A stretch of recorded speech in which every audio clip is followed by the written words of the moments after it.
ICT তৃতীয় চ্যাপ্টারের এখানে 3টি বিষয় রয়েছে। 3টি বিষয়ের মধ্যে আজকে প্রথম বিষয়টি আলোচনা করব। প্রথম বিষয়টি হচ্ছে বাইনারি অক্টাল হেক্সা। বাইনারি অক্টাল হেক্সা থেকে ডেসিমাল করার উপায়।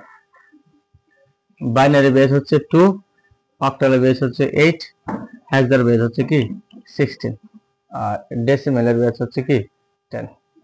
যখন তুমি 3টি থেকে বাইনারি অক্টাল হেক্সা থেকে ডেসিমেলে যাবে, তখন এই বৃত্তগুলো গুণ করে করে, এই যে বৃত্তগুলো প্রথম ধাপ গুণ, পর যোগ, তারপরে পাওয়ার। পাওয়ার সংখ্যা পূর্ণ সংখ্যা থাকে, পূর্ণ সংখ্যার পাওয়ার এদিকে আসবে, অর্থাৎ ডান থেকে বাম, অর্থাৎ ডান থেকে কি বামে আসবে, আর ভগ্নাংশের পাওয়ার বাম দিক থেকে ডানে যাবে। 1 0 1 0 1 0 এই হচ্ছে একটি বাইনারি সংখ্যা। এখন যদি আমরা বাইনারি থেকে আমরা ডেসিমাল সংখ্যায় যেতে চাই, তাহলে এই যে 3টি শর্ত, এই হচ্ছে এই বৃত্তি। এই বৃত্তি প্রতিটি সংখ্যার সাথে আমরা গুণ করব, আর পরপর আমরা যোগ করব। 1 গুণ 2 যোগ 0 গুণ 2 যোগ 1 গুণ 2 যোগ 0 গুণ 2 যোগ 1 গুণ 2 যোগ 0 গুণ 2। এখানে 1 2 3 4, 4টি হচ্ছে পূর্ণ সংখ্যা। 1 2 3 4, এই 4টি হচ্ছে পূর্ণ সংখ্যা। আর 1 2 দশমিকের পরে 2টি, আর এই 2টি ঘর হচ্ছে কি ভগ্নাংশ।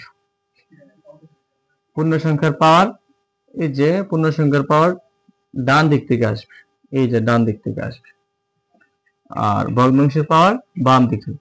পাওয়ার কিসের উপর? বৃত্তির উপর। এই যে বৃত্তি 0 1 2 3, এ হচ্ছে পূর্ণ সংখ্যা।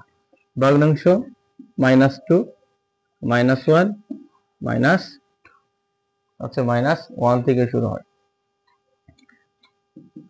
1 2 এর উপরে কিউব, 2 এর উপরে কিউব মানে 8, অর্থাৎ 2 এখানে 3 বার গুণ 8 প্লাস 0 গুণ 2 দোকানে 4, অর্থাৎ 2 এখানে 2 বার গুণ 2 এর পাওয়ার 2 প্লাস 1 গুণ 2 এর উপরে যদি কখনো বেজ 1 থাকে, যার উপরে বেজ 1 থাকে, যা আছে তাই 2 প্লাস 0 গুণ, সূচকের নিয়ম অনুসারে কোনো কিছুর উপর যদি 0 হয়, তার মান হচ্ছে কি 1, তার মান হচ্ছে 1।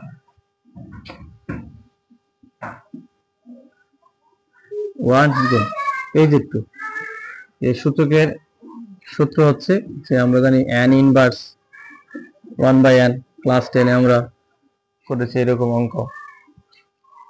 1/2 প্লাস 0 গুণ, এইখানে ইনভার্স আছে মানে এখানে 1, 2 দোকানে কত 4, 8 একে 8 প্লাস 0 এর সাথে তুমি 4 যাই গুণ করো, এখানে 0 প্লাস 2 একে 2 প্লাস 0 একে 0 প্লাস, এ হচ্ছে 1, এখানে 1, 1 এর তো এখানে কোনো ভ্যালু নেই। 2 দিয়ে যদি তুমি 1 কে ভাগ করো 0.5 প্লাস, আর এখানে 0, 0 এর সাথে তুমি যাই গুণ করো, এখানে হচ্ছে কি 0। এটি যোগ করলে দাঁড়ায় 8 আর 2 হচ্ছে কি 10, তো এখানে পূর্ণ সংখ্যা হচ্ছে 10, আর এখানে 10 হচ্ছে কি 5। এ হচ্ছে তোমার ডেসিমাল নাম্বার।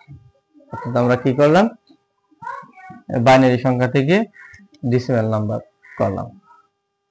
যদি তুমি অক্টাল করতে চাও, তাহলে এই যে 2 এখানে 8 দ্বারা প্রতিবার গুণ হবে।